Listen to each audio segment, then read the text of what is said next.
Rahayu Sakung Dumati. Selamat datang di channel Kitab Mawas Diri. Dalam tayangan kali ini kami akan mengulik sedikit tentang Roro Mendut, pelopor perokok kaum Hawa.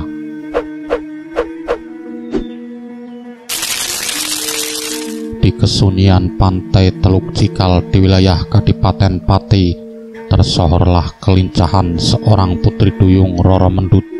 Ia seorang yatim piatu yang dipelihara hidupnya oleh Siwa, nelayan kakung putri. Adalah suatu kebiasaan sang Roro mengikuti Siwanya mengembara menundukkan gelombang dan karang, juga badai topan. Jiwa pelaut yang mengalir melalui urat darahnya merupakan keanggunan alam liar yang sangat menantang bagi setiap petualang. Mendengar kabar angin mengenai sang Roro, tak kalah Adipati Pragala II yang berkuasa atas Kadipaten Pati ikut kesengsem dan berminat menjadikannya sebagai selir di dalam purinya. Akhirnya dengan pemaksaan kekuatan prajurit dirampaslah Roro Mendut dari Siwa kakung putrinya. Di kala masa yang bersamaan sedang meruncinglah hubungan antara Sinuwun ing Aloka Mataram dengan sang adipati yang tidak mau lagi atur bulu bekti ke pemerintah pusat di Kerto. Hal demikian membuat Mataram berencana menggencak perang ke Pati. Kesibukan untuk menyambut tantangan Panglima Besar Wiraguna Jaya Mataram menyebabkan sang adipati tidak dapat langsung memetik ranuman buah Roro Mendut. Roro Mendut sengaja ditempatkan di Kaputren untuk menjalani didikan unggah-ungguh dalam kedaton di bawah asuhan Abdi Kinasih, Nismongko, dan emban kecil Genduk Duku. Akhirnya benarlah terjadi hari naas kejatuhan Kadipaten Pati oleh serangan Mataram yang dipimpin Manggolo Yudo Wiraguna. Sebagai bukti kemenangan Mataram adalah kepala Adipati Pragala yang terpenggal untuk dipersembahkan kepada Sinuhun ing Aloka Mataram. Semua kerabat dan keluarga Adipati dibantai habis sebagaimana hukum perang yang berlaku saat itu. Segala isi puri Pati pun dijarah rayah, bahkan termasuk para putri dan warga selir diambil paksa sebagai putri boyongan. Demikianlah nasib Roro Mendut bersama para emban dan Abdi Kinasih Puri harus ikut boyong ke Mataram. Perjalanan para tawanan perang menuju kota raja itu pun dimulai. Meski ditandu oleh prajurit dengan segala pelayanannya, namun tawanan tetaplah tawanan yang telah kehilangan kebebasan dan kemerdekaannya, karena sudah menjadi titah dalam bahwa segala hal di dalam kukuban kekuasaan sang Raja Binatoro adalah menjadi milik raja, termasuk para wanita dan perawan-perawannya. Perjalanan berat dengan ratusan ribu brigade prajurit menempuh jalur arah barat melewati Semarang untuk kemudian membelok ke selatan arah Rawapening. Selepas itu kelebatan hutan Boyolali diterabas hingga mencapai gerbang kota raja di desa Taji. Sepanjang perjalanan umbul-umbul dan panji-panji dikibarkan dengan diiringi genderang kemenangan yang menggema yang selalu disambut meriah warga dusun. Panglima Besar Wiraguna memimpin barisan dengan gagah perkasa, menunggang gajah yang tinggi besar sangat berwibawa. Setelah menyambut kedatangan pasukan kebanggaannya, Susuhunan Hanyakrokusumo menyampaikan titahnya dan adalah hak seorang raja besar terhadap semua harta rampasan perang dan termasuk semua putri boyongan. Namun atas kemurahan dalam dihadiahkanlah Roro Mendut kepada sang Wiraguna.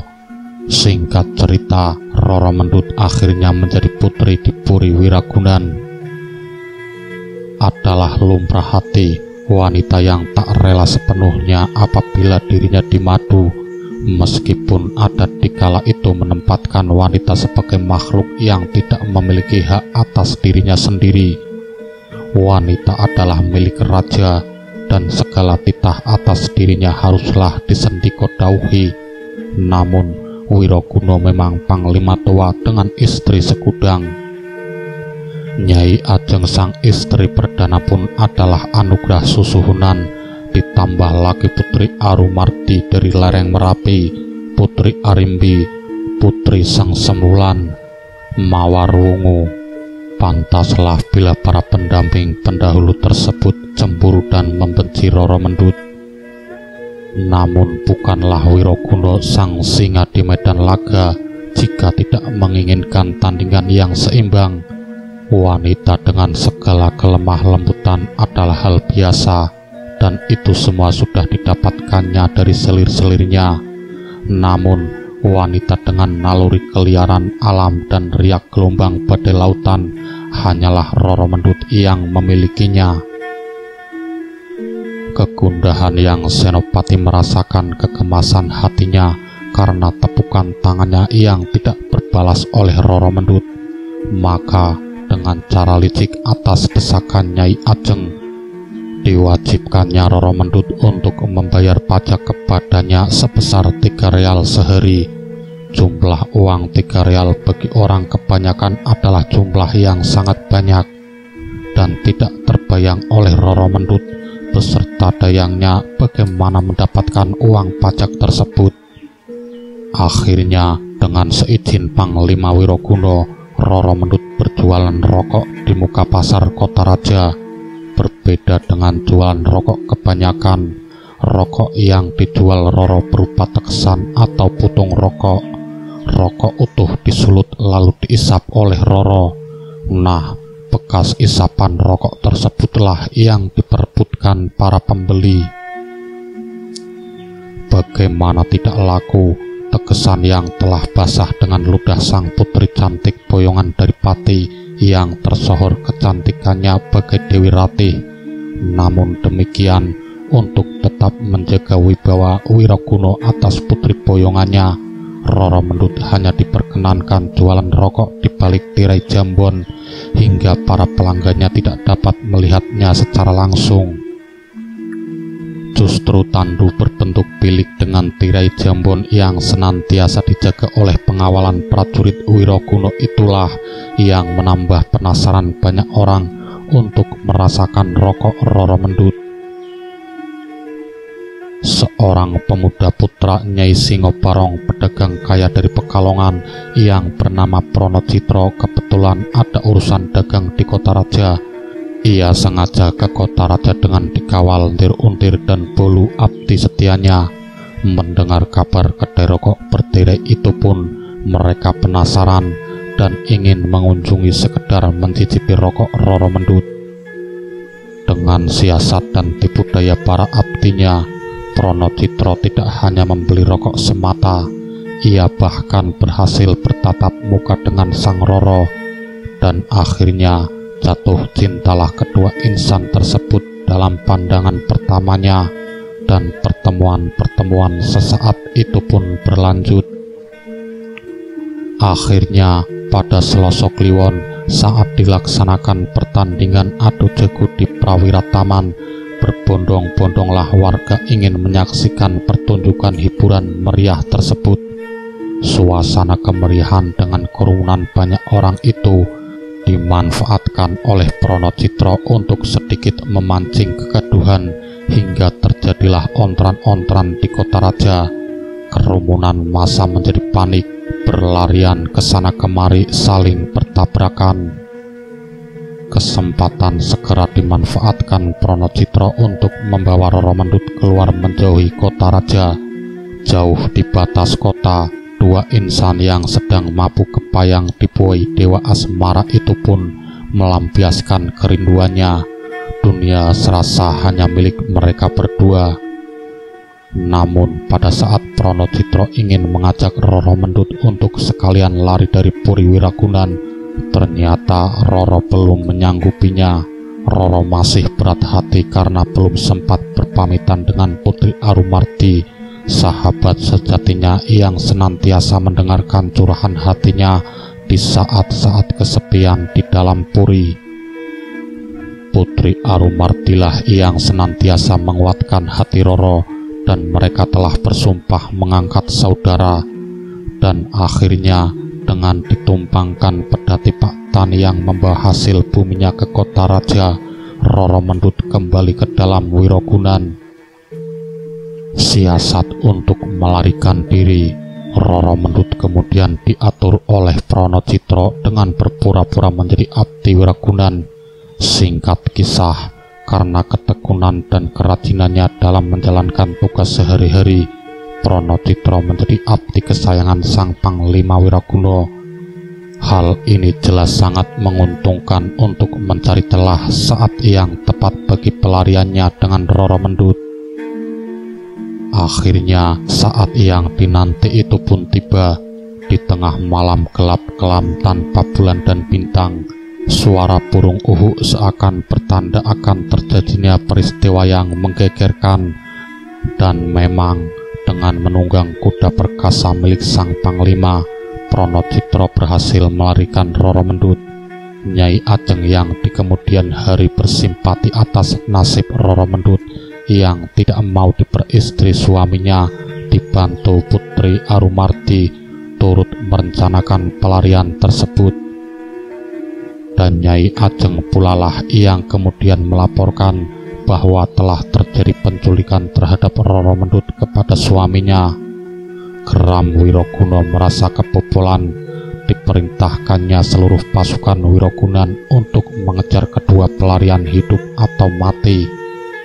Kekalutan hati, rasa malu, diperdaya dan kehilangan muka yang mendera Sang Panglima tua menjadikannya hilang kesadaran dan jatuh pingsan.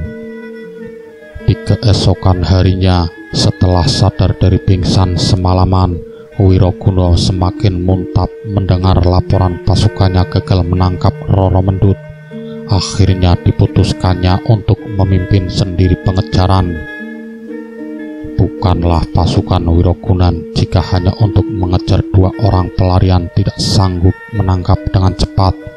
Prajurit Wirogunan adalah inti pasukan Mataram, sang perwira penakluk Madiun, Surabaya, Pasuruan, dan seluruh pesisir pantai utara. Akhirnya berhasillah dikejar Roro Mendut dan Pronocitro di Muara Kali Opak. Pronocitro sang pemuda yang tidak berbekal ilmu kanuragan apapun ditantang Panglima Wiroguna sang Senopati Perkasa. Seluruh pasukan dan warga yang mengerubungi mereka diperintahkan untuk menjauh dari tepian pasir pantai, hingga mereka hanya bisa melihat dari kejauhan 3 bayangan hitam di keremangan senja pantai selatan tersebut. Tanpa basa-basi, terjadilah perkelahian yang jelas tidak seimbang. Roro Mendut hanya bisa selalu berlindung di balik punggung sang kekasih pujaan hatinya. Akhirnya, tak lebih dari 10 jurus, Wiroguna berhasil mendesak Pronocitro, dan pada sabetan keris selanjutnya berhasillah ditikamnya dada sang Pronocitro. Bersamaan dengan itu, Roro Mendut mendekap erat punggung Pronocitro, hingga keris yang menembus sang pangeran cinta ikut menembus dadanya juga. Tewaslah seketika dua sejoli dengan senyum bahagia disambut dewa-dewi asmara yang sengaja menebarkan aroma wangi bunga surgawi. Sang Wiroguna bersila tertegun merasakan gemuruh dadanya yang sesak mengingat kejadian yang baru terjadi. Diberikanlah penghormatan terakhir sebagai sesama kesatria yang memegang teguh dharma harga dirinya, sebelum akhirnya gelombang pantai selatan menyambut kedatangan dua makhluk pecinta sejati tersebut. Roro Mendut dan Pronocitro dikuburkan dalam satu kuburan. Jadi di kuburan tersebut dimakamkan dua jasad sekaligus. Akhirnya sepasang kekasih ini pun dimakamkan di tempat di mana kejadian tragis itu terjadi. Keduanya pun dimakamkan dalam satu liang lahat, masih dalam keadaan saling berpelukan erat. Pedagang yang ingin sukses. Makam Roro Mendut dan Pronocitro ini ada juru kuncinya, namun sekarang sudah tidak ada lagi karena juru kuncinya telah meninggal. Jadi makam tersebut sudah tidak ada yang merawat dan menjaganya.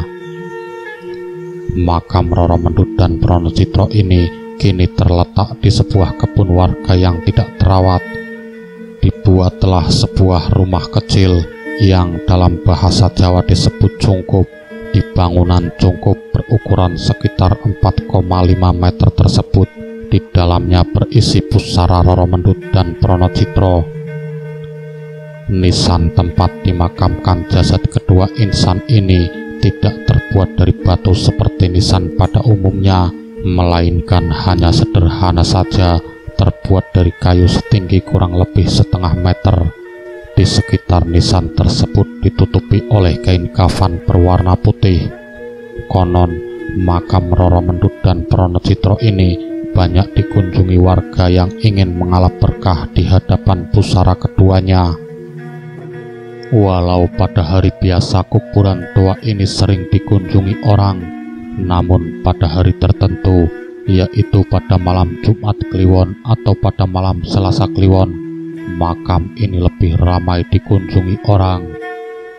Makam ini akan ramai didatangi orang pada malam Jumat Kliwon dan malam Selasa Kliwon.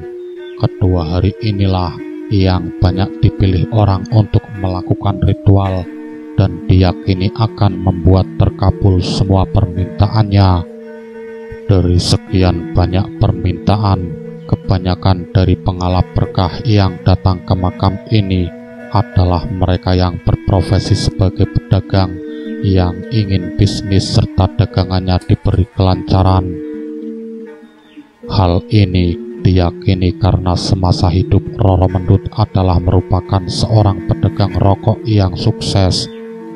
Jadi tuah makam Roro Mendut ini dipercaya sangat membantu mendatangkan berkah pula bagi mereka yang berprofesi sebagai pedagang.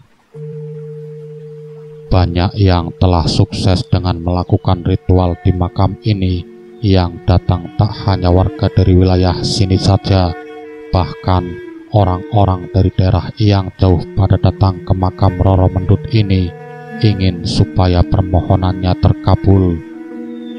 Melakukan ritual seks di kuburan.